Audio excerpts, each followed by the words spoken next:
Ganyan kayo napakagagaling nyo mang bash, pero pag kayo na yung nandun, kayo kaya yung pag-hostin. Kaya nyo kaya? Uulitin ko ang sinabi ko kanina. Ang pangit mag-host ni Mavi. Binasa ko yung comment doon sa mga post ng mga tao about his hosting sa PBB. Sinabi ko rin kanina,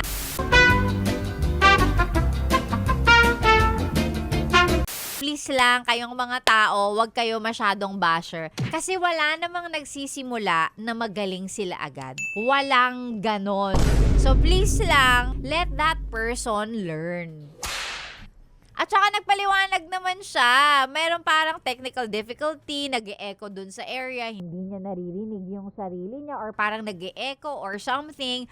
Para sabihin ninyo na hindi siya magaling mag-host is very unfair. Ganyan kayo napakagagaling nyo mang bash, pero pag kayo na yung nandun, kayo kaya yung pag-hostin. Kaya nyo kaya?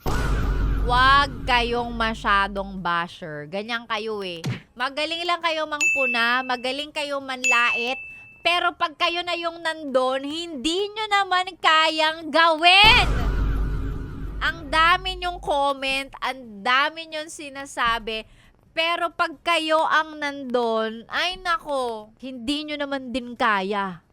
Ano pang ginagawa mo dito, ha? Sinasabi ko na nga ba Solid yes friend ka talaga. Dahil nandito ka na rin lang, sige na, mag-like at mag-comment ka na. Mag-subscribe ka na rin at i-click ang notification bell para mapasali ka sa mga kalokohan namin. Bawal na bawal mag-no dito, ha? Kasi yes to yes!